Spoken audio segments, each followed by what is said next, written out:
And I have the distinct privilege of introducing our speaker today, Mr. Alan Murray. I've known him for a little bit, and I've known about him even longer than that. And so I just want to invite those who maybe didn't join us earlier. We will, if you have questions or comments, I invite you to utilize the chat room to do that.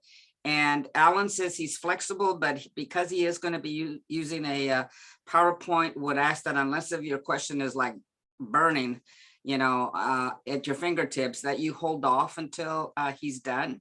And we'll make sure that we have plenty of time for folks to do that. Okay. So chat room. And otherwise, I think everyone has been muted. So let me start with Alan, because he's got about an hour in all, and this introduction is going to take a little while. For those of you who don't know of Alan's dedication and work in the areas of social justice and engaging racism, take a deep breath and listen in. A little bit of biography about Alan. He was baptized and confirmed as a Roman Catholic in Singapore as a young adult. His faith journey took him through many paths, but including years in a Pentecostal church and the United Methodist Church. His hunger for liturgy and sacrament drew him to the Episcopal Church. He was received into the church by the Right Reverend William Swing in 2006. And in 2016, Alan and his husband, Tom, and their daughter, Elizabeth, moved from San Francisco to Portland, and Trinity Cathedral became their spiritual house. How about his church governance? He is a church governance geek. While he was in San Francisco, he served on the Congregation Council at the Grace Cathedral in San Francisco for 6 years as a member, vice president, and president, and as an ex officio member of Grace Cathedral Board of Trustees. Ooh. And then at Trinity here in Oregon, Alan has co-chaired the Anti-Racism Task Force at Trinity, which concluded in 2022. And currently he's a member of the vestry at Trinity Cathedral, and he teaches Gottlieb Play to first and second graders. That's not it though. He's also very much involved at the national level, General Convention. He was part of the convention deputation from California, and he is in Oregon for the years of 2012, 2015, 2018, and right now is 2022, or at 2022, and he's serving right now as co-chair for the convention for 2081, or the 81 General Convention. I always get those numbers mixed up. My apologies. At the 80th General Convention, he served as a secretary for the Legislative Committee on Social Justice and U.S. Policy. He currently serves on the Commission of Ministry for the Diocese of Oregon. So, going even on a brighter, wider scope, he served on the Executive Council Committee on the Status of Women in 2012 to 2015, 2012 to 2015, and the Task Force on Women, Truth, and Reconciliation. Currently, he's the co-chair of the Asian Pacific Islander Caucus for Deputies of Color, and he also has served as the Peace and Justice Coordinator for Province 8 of the Episcopal Church. Currently, he serves on the General Convention Task Force on Imagining a Church Grounded in Social Justice as Christian Ministry. Is that awesome? So you got some good stuff coming at you that you're going to hear about. A little bit about Alan. He graduated from Fresno Pacific Mennonite Seminary with a graduate degree in marriage, family, and child counseling. He's a licensed marriage and family therapist in both California and Oregon, and he works as a clinical practice specialist in Optum, which is a behavioral department of the United Health Group. Alan enjoys gardening, food and wine, reading, walking the beagles, Charlie and Cooper, and watching the British gardening show, The Gardener's World. I don't know when he has time to do that, but he does. He and his family love to travel and exploring the great Pacific Northwest. I'm not sure if I missed anything, Alan, but I think that's a wonderful start for people to get a general idea about you. And I'm guessing that you're going to have some wonderful information to share with us, and maybe a challenge or two. So Thank you, more being Tony. said, yeah. Yeah, thank you for that fine Go for it. introduction. And And also thank you for the Engaging Racial Justice Working Group for this invitation. I really love this work, and so it's a privilege to be invited to speak to y'all. Um, and I am going to start off with a prayer before we get started, so that we are always grounded um, in our God and in the work that we do. So I used to believe that prayers changes things, but now I know that prayer changes us and we change things. Let us pray. O God, you made us in your own image and redeem us through Jesus, your Son. Look with compassion on the whole human family. Take away the arrogance and hatred which infect our hearts. Break down the walls that separate us.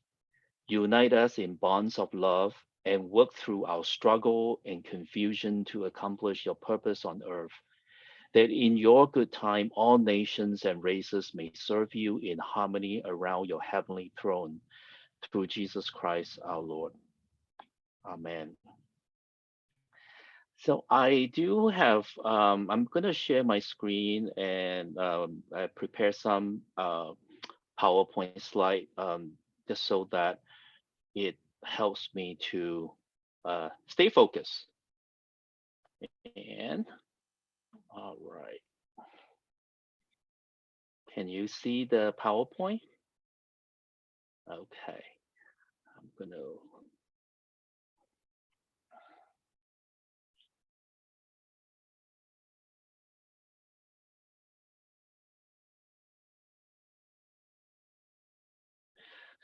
So before I even begin and talk about why we do this work and how we engage in this work, I think it's really important to tell my story, because I think that we all come from different background.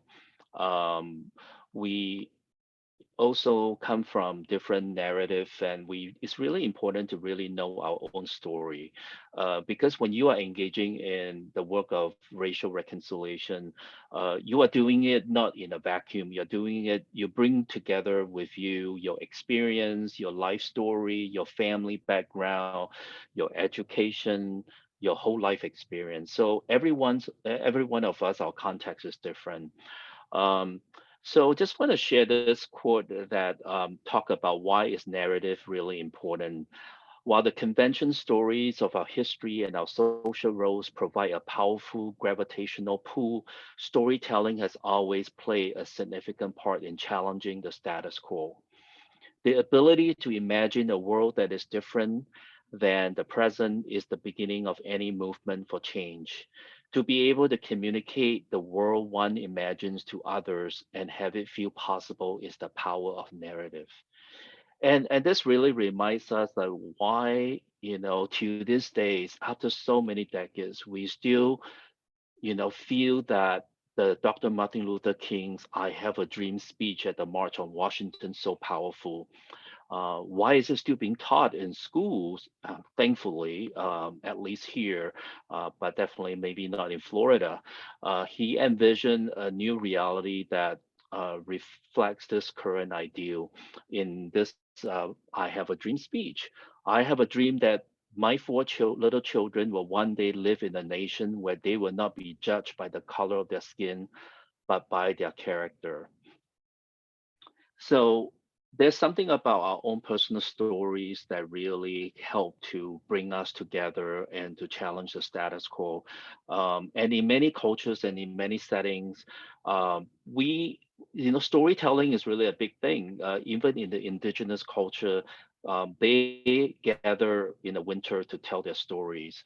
In the Asian culture, we also, have we listen to a lot of stories from our elders about what was being passed down. And I remember if the gospel, the Jesus always tells stories which drive his disciples crazy. It's like he's just never straightforward about the answer when the disciples ask him, masters or teachers, uh, what should we do? And he would tell a parable.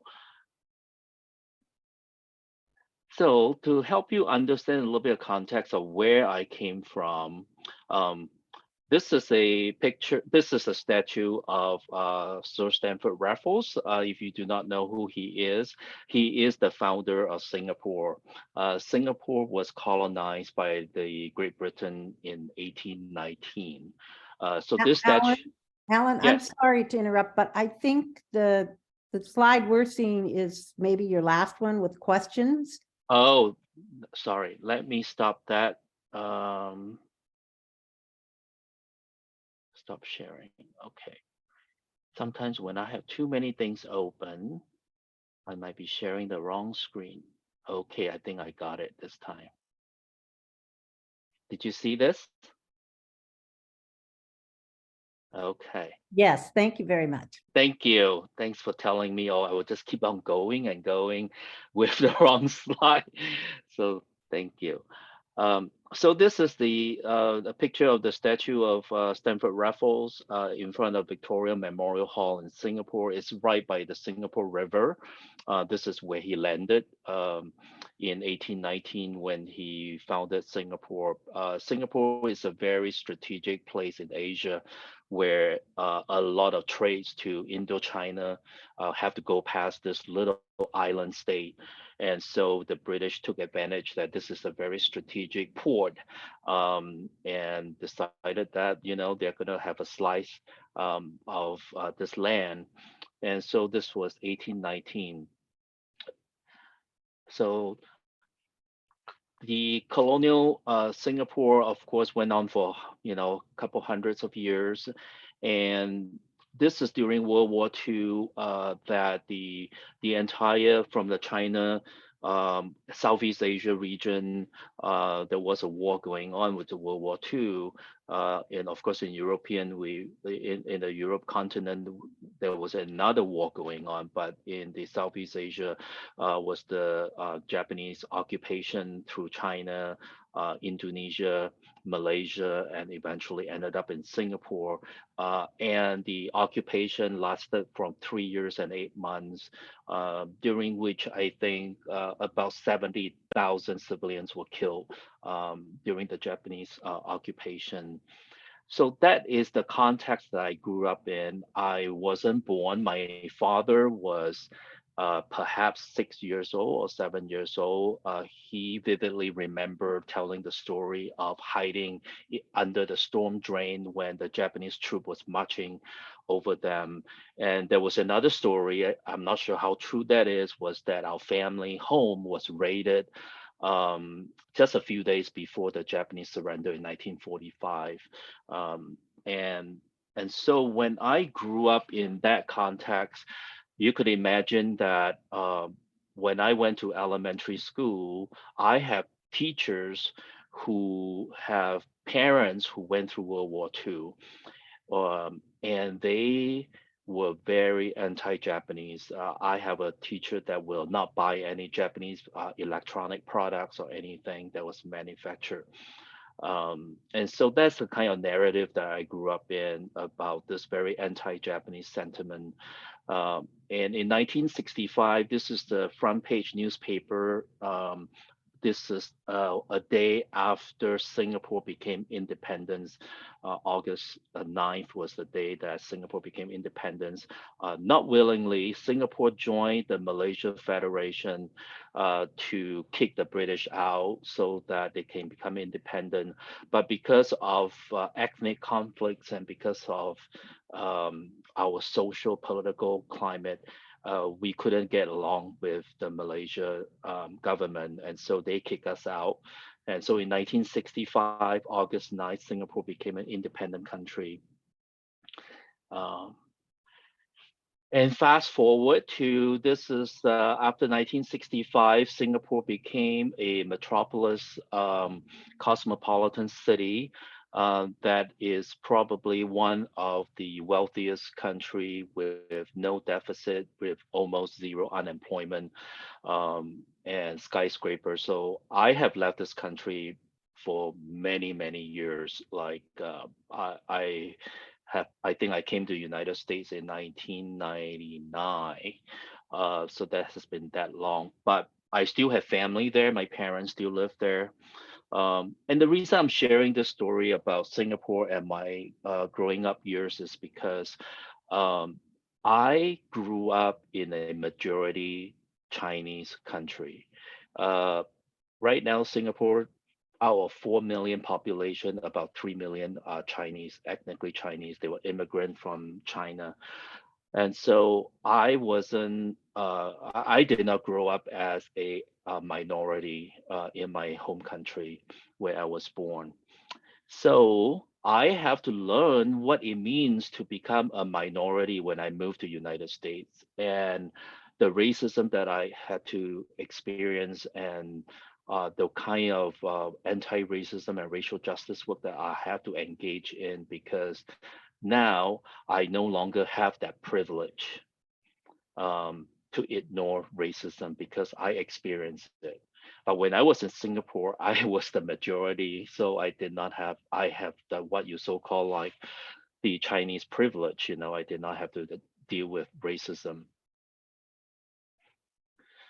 So someone asked a really great theologian, William Stringfellow, what is the deepest, most significant way that we can engage all of the manifestation of racism and bigotry, personal, social, institutional?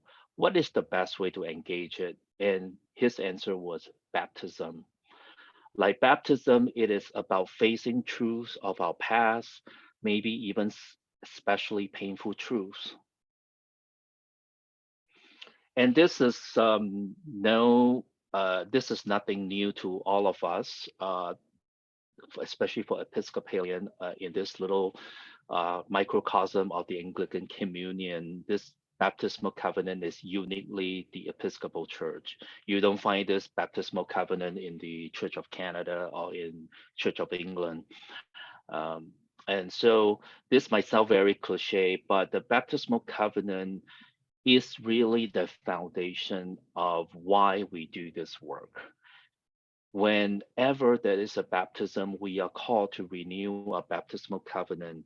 And these are, beside the reaffirming the Apostles' Creed, here are the questions that is being posed to us in our own baptism, but also every time we renew a baptismal vow. Will you persevere in resisting evil, and whenever you fall into sin, repent and return to the Lord? And this is a constant reminder that we are going to be falling into sin and repent and coming back to God, and that we need to continue to persevere because we live in a world that is so anti the value of the kingdom of God. And so we have to continue to persevere. And we also are called to proclaim by word and example of the good news in Christ. And the other question that's posed to us is that will we seek to serve Christ in all person, loving our neighbors as ourselves, and also to strive for justice and peace among all people, and respect the dignity of every human being. And we all responded, I will, with God's help. And so this baptismal covenant, I hope that will become your spiritual practice. At least this is for me. Every day, this is what I remind myself. It is not good enough to just renew a baptismal vow a few times a year. I think that this should be our spiritual practice, to constantly remind ourselves that God is calling us to strive for peace and justice and to respect the dignity of every human. So, in my work across the Episcopal Church, I want to bring to your attention some of these really helpful resources, because that really can help us to set up a framework of how we start engaging in this work. This work of racial justice is a very deep work, is very long-term type of work. It is not going to be done in my lifetime or your lifetime. So I find that this is really a very helpful way to provide a framework.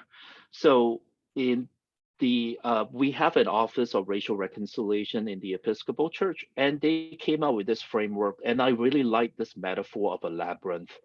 And it has 4 quadrants, and the first one is telling the truth, then proclaiming the dream, practicing the way of love, and repairing the breach. So we cannot do this anti-racism work without, first of all, telling the truth. I think truth telling is always the foundation. Um, Very often we want to jump into, let's try to fix what is wrong in our system. We cannot fix what is wrong, nor can we engage in this work without telling the truth. And so telling the truth about our churches and our race, and this is really difficult work. And some of the core questions that we need to ask ourselves is, what racial and cultural ethnic groups are in our church, and who is in our community around us? What's the difference? And so since I moved to Oregon almost 7 years ago, I always hear people say that, oh, but Oregon is so white. And so that's the justification that our church is white, and why we should not be, concerned about whether there's any other people color around us. Especially this is not quite true in the Portland metro area, where white majority is about 70 to 75% based on the last census. So there is another quarter of people of color in the Portland metro area. And so it's important to kind of understand your context, where you are geographically, and also in connecting this with the very racist history of our state. Um, the other question we need to ask is, what racial, cultural, ethnic groups have historically and predominantly shaped our common life, leadership, and worship, and why? Um, and how has our church excluded and embraced the presence and power of different racial, cultural, ethnic groups throughout history and to this day? Last Saturday, I had a lot of fun with Sydney Fitzpatrick. We were both on a mission to find out a little bit more information on this truth and reconciliation work that we are doing for the diocese. So we went to the Oregon Historical Society. That was not available during COVID, and finally everything started reopening. We're able to dig into the archives. There were boxes and boxes of information about our diocese, including each bishops and their correspondence and some of the diaries. And there was folders for almost every congregation. So I will encourage you, if you want to know more about your congregation history, you might want to go to the archives. They do have some folders there. And I found maybe there were about 5 or 6 folders just for Trinity Cathedral. And at that time, it was Trinity Parish. And so they have a list of who were the governors and the mayors of Portland that was a member of Trinity. And there was also U.S. senators and the U.S. representatives that were part of Trinity Church in those days.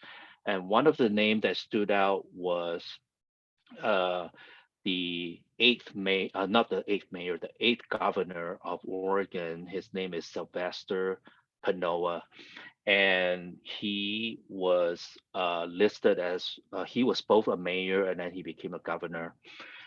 And he basically was very anti-Chinese during the Chinese exclusion, to the point that when President Cleveland called him to protect the Chinese during the riot, he told President Cleveland, mind your own business. And he, was so petty to the point that during President Cleveland's inauguration, as a governor, he withheld money to pay for the cannon to do the 21 gun salute.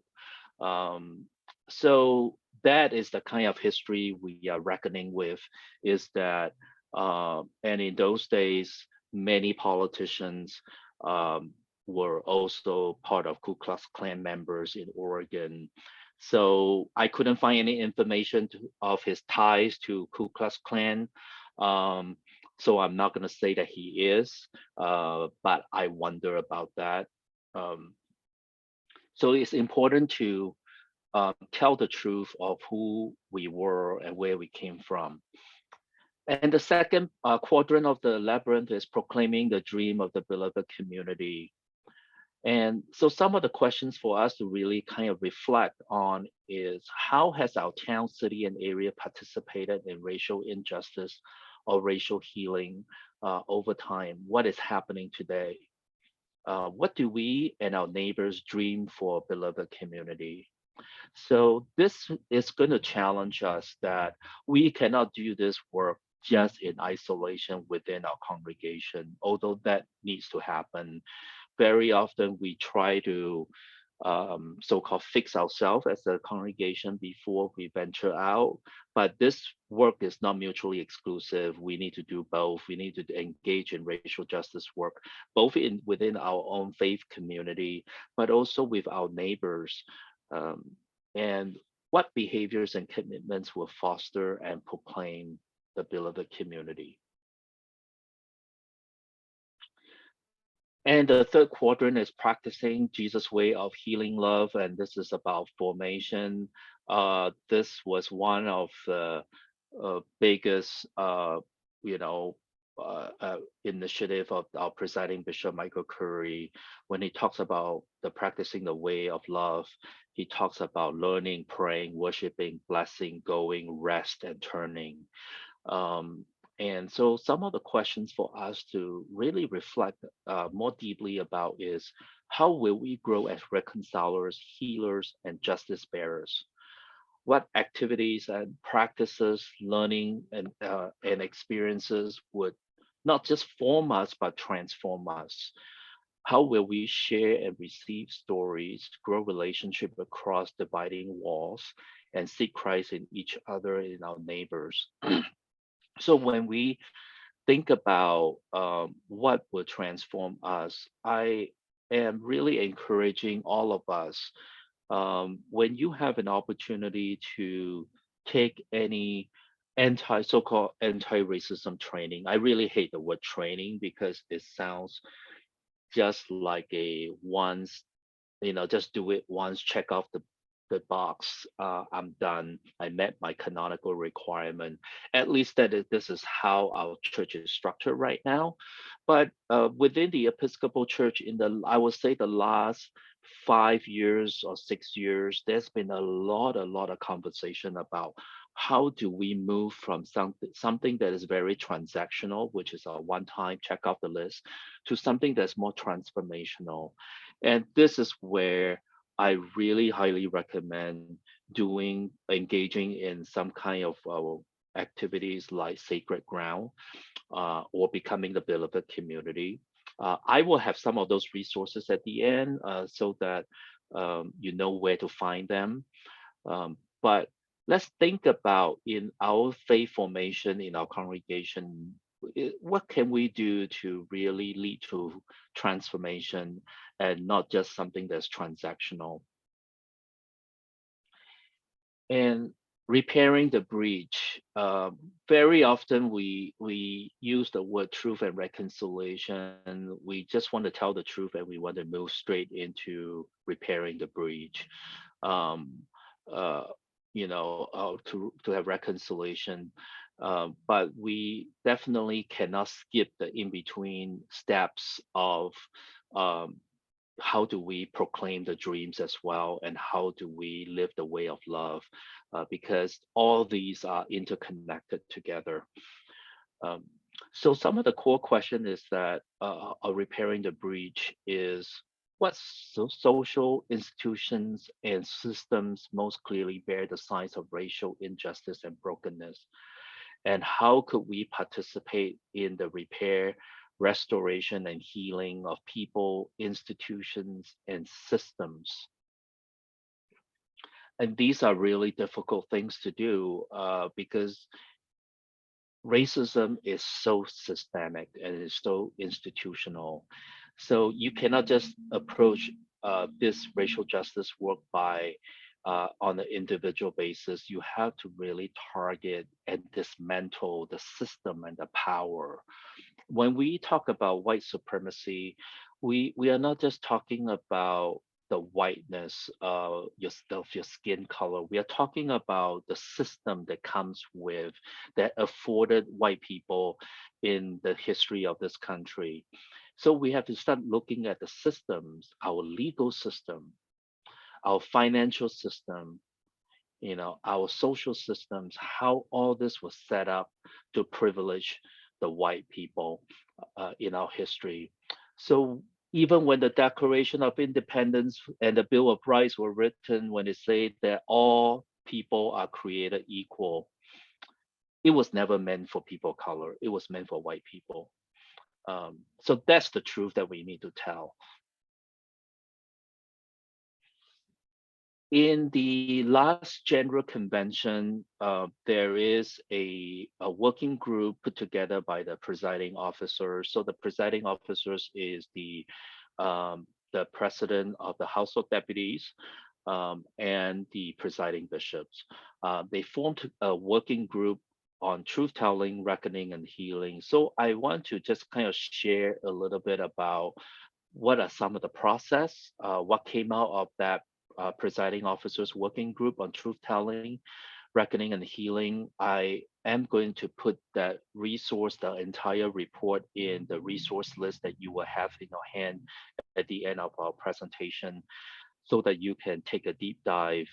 The So the proposals of this report include the ways to, number one, tell the truth about our collective racial and ethnic history and present realities, and to, secondly, reckon with our church's historic and current complicity with racial injustice, and thirdly, make commitments to right all wrongs and repair breaches, and fourthly, discern a vision for healing and reconciliation that fosters God's dream of the beloved community and advances the reign of God's love on earth as it is in heaven. So what was the process of this working group? So the very, very beginning, the premises is that this working group began with the premise that the Episcopal Church has spent decades. We're talking about decades. I went to the archives and I looked at resolutions that have been passed. It went back like, to the 60s, 70s, and we have been spending decades passing resolution and developing programs to address the historic racism that infects our structures and systems, and that people most oppressed by our collective failure to act in meaningful ways are uninterested in another effort that has no urgency, no requirements, and no consequences. The church has failed to respect the dignity of every human being. So that was the working premise. And it totally resonated with me. Sometimes I may seem really impatient at the speed that the church is engaging in this work.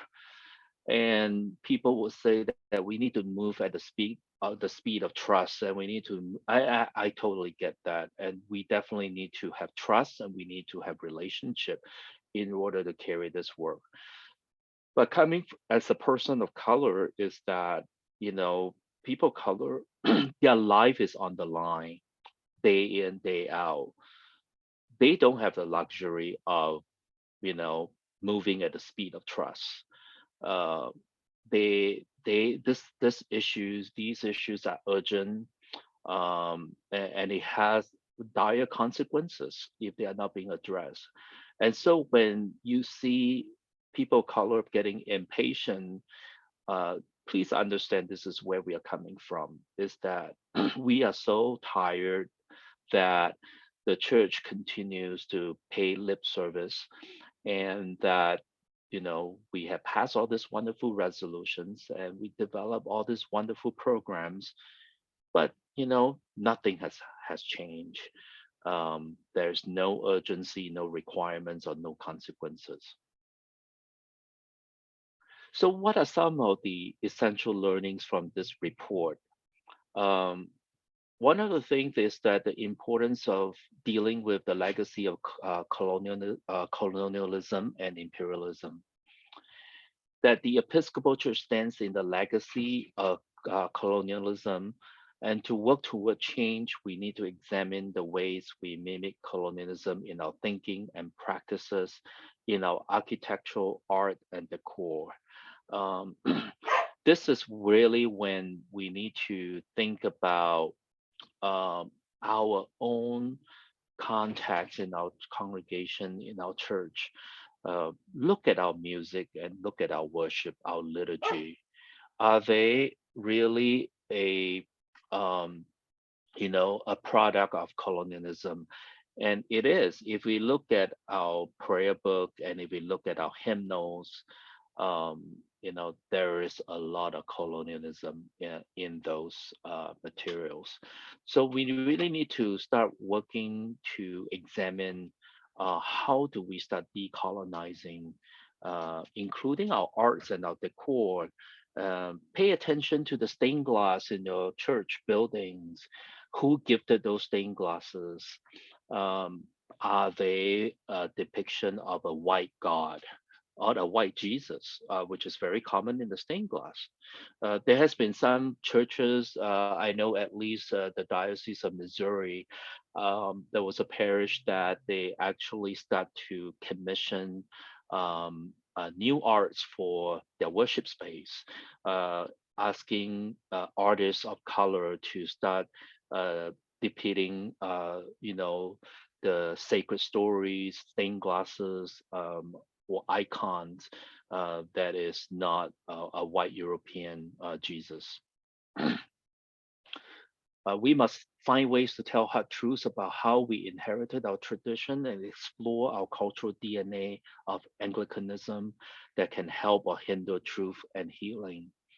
Um, we all know that a lot of the Episcopal churches, especially on the East Coast, are very, very wealthy. And where did that wealth came from? It came from, the institution of slavery. um, the seminary, the Virginia Seminary was built on the backs of slaves, and Jim Crow. So they have now starting to do reparation in the Seminary of Virginia. They set aside, I believe, about $10 million endowment for this work.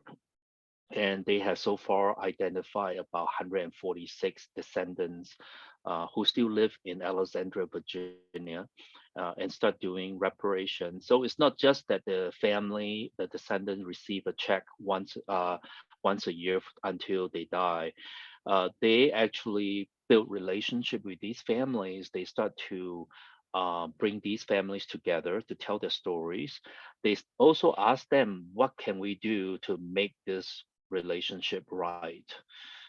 We have broken the trust. We have, how do we repair the breach? So it's not just about money. And so some of the descendants have told them that, hey, we would like to um, be able to use your library. And some of them say that we would like scholarship.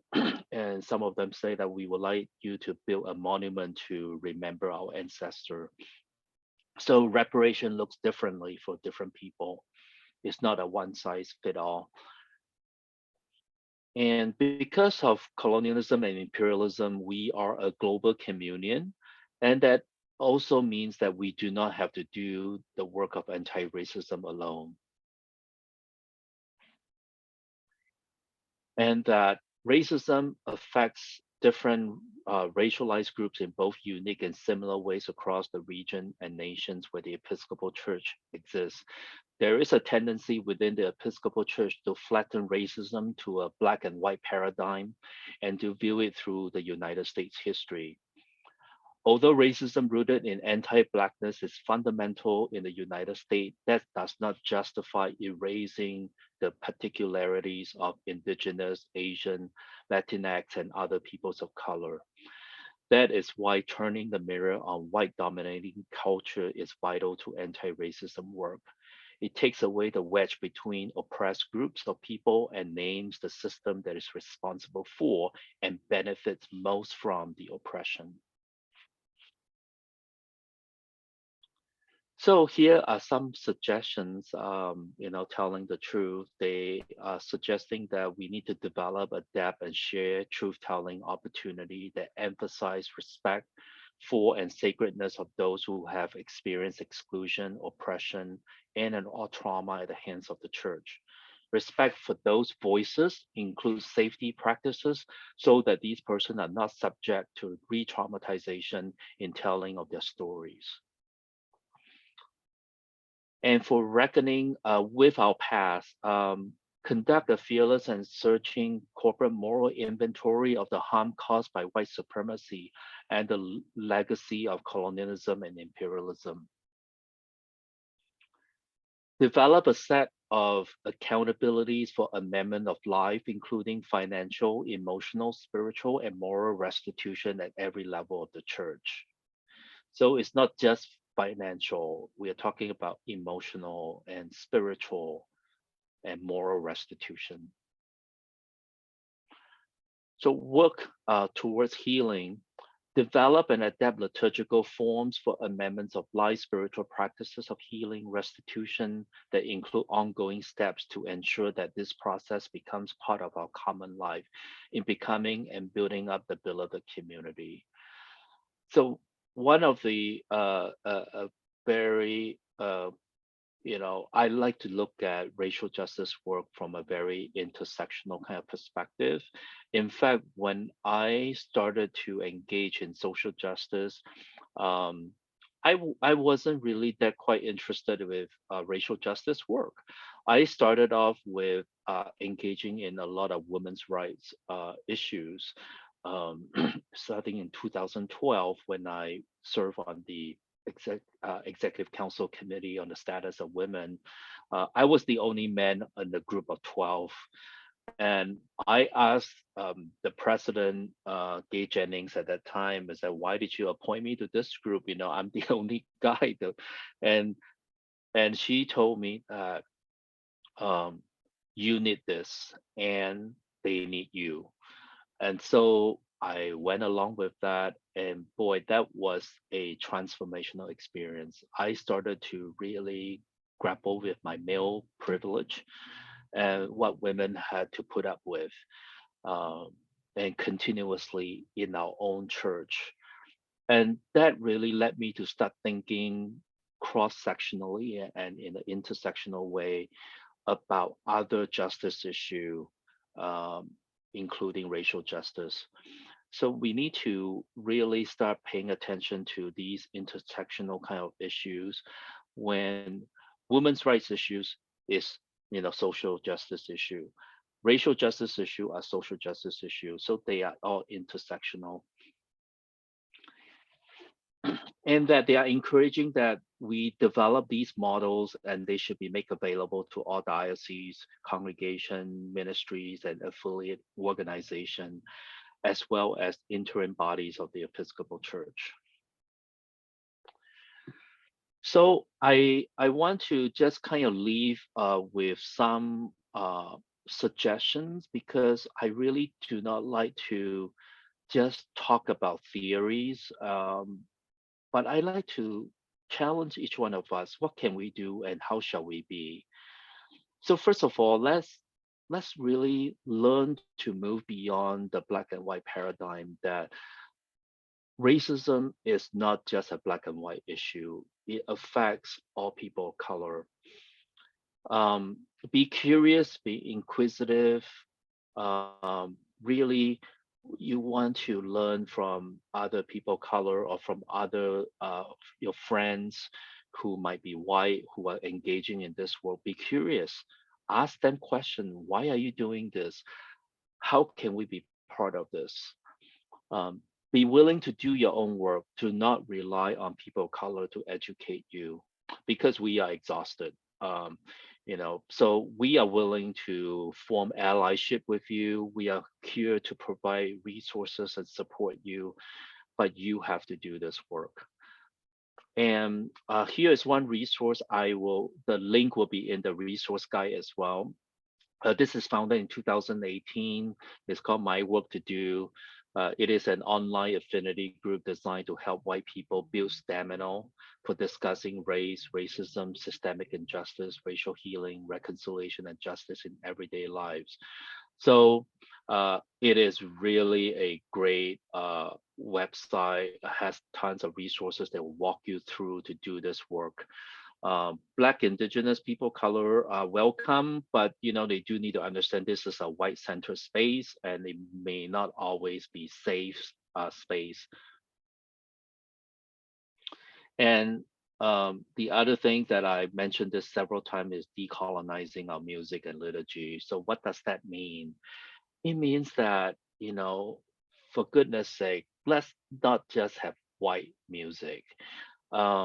The Episcopal Church has developed a lot of liturgical resources, including resources that provide expansive language so that God is not just a very male domineering image, but a really more expensive image of who God is.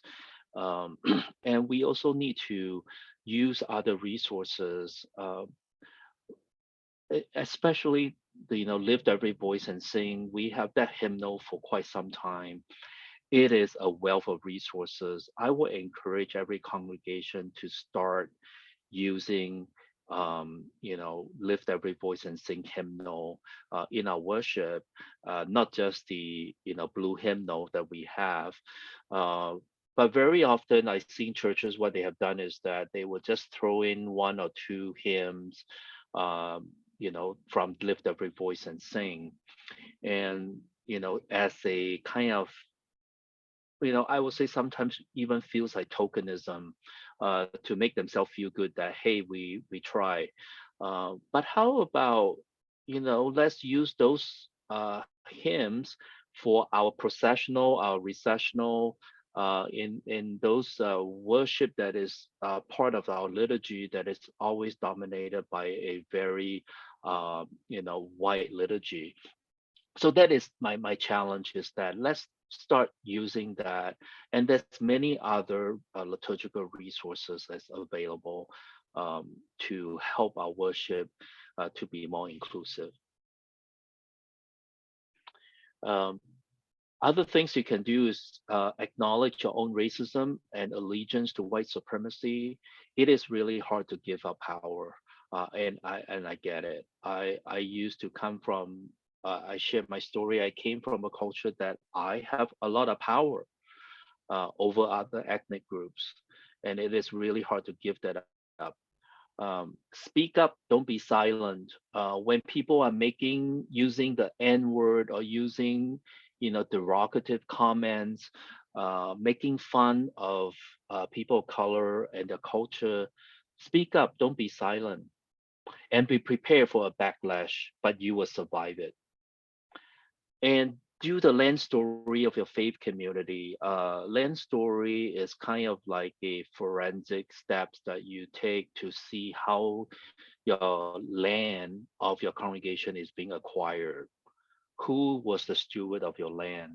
How do we got those land, and what happened to those people? And doing the land story is not just for our intellectual exercise, but it is to really help build relationships with community of color. So we don't just do land acknowledgement because it makes us feel good or it's a trendy things to do. We do land acknowledgement because we want to recommit ourselves to repairing the breach of those people groups that we have wronged in the past. And do a systemic review of your congregation bylaws, your nomination process, your leadership development, and ask the question, who is not at the table? It's not just the people of color. Are we, privileging ableism over people who might be disabled? Are we being ageist? So we need to confront all ism, one of my theology professor was really funny. She used to say that all ism is bad except baptism. So that was kind of funny, I thought. Create a commission or gather a group of people in your congregation to engage in racial justice work. And the reason why I mentioned the word commission is that commission, it is a long-term group, and it is not just a committee, because committee has the connotation of once you're done with this work, the committee disbanded. We know that racial justice work is never complete. It's never going to get done in our lifetime.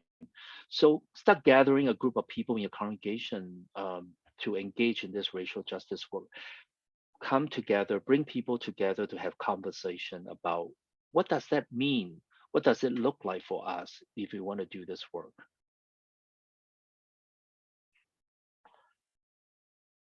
So my final words is that you cannot do everything, but you can do something to dismantle systemic and institutional racism and dismantle white supremacy. And John Lewis, I love this quote from him: "If not us, then who? And if not now, then when?" So if you have your smartphone, you want to scan this QR code, it will take you to a resource list that I created. It's a one-page document that has, both the racial reconciliation work of the Episcopal Church. So in that, you will find a lot of resources that you can use. The presiding officer working groups report is also in that. I highly recommend the report because the report is broken down into the 4 quadrants of becoming the beloved community: telling the truth, proclaiming the dream, and living the way of love, and repairing the breach. And so that is a very important, in each of those categories, it actually has recommendations for diocese and also for congregation. And some of those recommendations are so practical that you can do. You do not need a lot of money to do those things. So I highly recommend the presiding officers working groups report that has all those recommendations. And finally, John Lewis gave us this very wise advice: do not get lost in the sea of despair. Be hopeful, be optimistic. Our struggle is not the struggle of a day, a week, a month, or a year. It is a struggle of a lifetime. Never ever be afraid to make some noise and get in good trouble, necessary trouble. All right, I'm going to stop sharing so I can see all your beautiful faces. Hi there. Hi. Oh my gosh, that was awesome, Alan. The only thing I have to admit is that I have no freaking idea how to do that little whatever thing you had on there for the resources. I will. But I'll chat with you later. I can will send it to send, you. Tony. Yeah, we will send it out. Maybe because there's a mailing list of those people who register. Maybe we can. I will send out the old-fashioned way. I love QR code these days just because it's so easy to just scan, and you can something just magical pop up in your phone. Yeah. We do that on our church now on Sunday. We no longer have bulletin. Wow. We basically save $40,000 to $50,000 a year. Wow. From printing bulletin. And so we all went high tech. We thought that we're going to get a lot of pushback, but now people enjoy doing that. Wow. So, well, I promise to grow up and learn how to do that in the future. But in the meantime, if you can send it, that'd be awesome. So, comments, questions.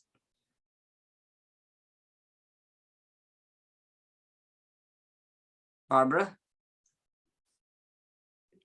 I guess so. Alan, I think you did a great job. Alan and I have a lot of fun conversing back and forth when we go to different meetings for the diocese. But I just wanted to offer a couple of things in my work about working mostly with white people. I agree with what your recommendation was, that we don't expect people of color to be the only teacher, but as a white woman, I've lived so much in my white world. I mean, I was so socialized in a white upper class world, that I do need to learn from people of color. It's not my lived experience. I have some experiences, I understand what it's like to be discriminated against as a woman, and and also now as an older person. But I also think some people of color want to share, and there's lots of resources like your talk, and there's tons of different resources that we can learn from. And I think one of the important things is to listen to many voices, because one voice is not all voices. The other thing I really feel white people need to pay attention to is that how we talk about the truth with each other, because when people feel blamed, they tend to shut down. But there's a lot of, I'm using the term reconciliation, but I've had to spend a lot of time going, oh my God, I have been groomed into this part of white supremacy, and into this piece of it, and into this piece of this. And, it's I think it's it's obvious to the people of color what the pushback is. It isn't always obvious to those of us that have really lived and been completely submerged in that kind of position. So we have to kind of get rid of our layers. And at the same time, I really feel the impatience that people of color have. I would like things to turn around tomorrow, but I know they're not gonna. Yeah, thank you for that comment. So I think it's really important to know that people of color are definitely willing to be in partnership. I think that comes from more of a place where a lot that is, at least is some of my encounters, is that people are not willing to do this work themselves, and they just rely on people of color to provide all the resources, instead of you trying to figure it out and then come to us. We will tell you, hey, we can provide additional resources if needed. But I think it's really important not to just solely rely on people of color to do the education, because we are tired, but doesn't mean that we are not willing to help. We'll help in any way. So don't take this as that. Don't call Alan. I welcome any communication. You want to email me, call me, feel free. I love this work. I would love to work with you. So I just want to caution people that there is a lot of exhaustion going around people of color. So we are willing to work with you, but don't just solely rely on us to do this work for you. Thank you, Thank you for Alan. that reminder. Yeah. Yeah, thank you, Alan. Wholeheartedly agree with you. So it is just about time is up, folks. So if you have some more questions or comments, or just want to chat, Alan has extended an invitation to you to contact him. And I invite you to do that, because the man does have a lot to say, and he's got a lot of experiences and knowledge in his little head. Hold on a second. I think I saw Sydney's hand up. Can we just entertain one more? I didn't see that. Sorry, Yeah, Sydney. Either one comment or question. That's okay. I just wanted to say, I love you and I love this presentation, and I wanted to offer up this book. I'm reading it as part of Sacred Ground, and probably all of you have read it, but it's Waking Up White and Finding Myself in the Story of Race. I can't tell you what a good tool this is for us white privileged people to read. And it speaks to Barbara's point so strongly. So, and thank you, Alan, as always. I can't wait to go back to the archives with you. Yeah, that was a lot of fun. And also don't forget, as you engage in this work, pay attention to white nationalism that is happening in our country. There was a recent survey that was published in the Religious News Service. It was pretty scary. About 1/3 of Christians in this country are Christian nationalists. And that is a big number. So the way they broke down the numbers is that about 10% are hardcore Christian nationalists, and another 17% of Christians are sympathizer with them. So they lump those two groups together, the sympathizer and the really hardcore, Christian nationalists. So, that is pretty scary to have almost 30% of people who truly believe that this is, that this is what God is calling them to do. So we really need to confront that as well as part of our work. So, well, thank you all. And again, I welcome any conversation. Just feel free to reach out to me, and good night, everyone. Thank you so much, Alan. Thank you, Yeah. Alan. Thank you. And Thank for you, the- Alan. Yeah, I'll just quickly you, call Alan. your attention to in the chat, there's a link for our May 10th Zoom event, which is going to be a panel on the intersection between white supremacy and anti-Semitism. So, so grateful Thank you for so all of much, you. Alan. Bye, Thank you. everybody. Bye, everyone. Bye. Thank you. Good night.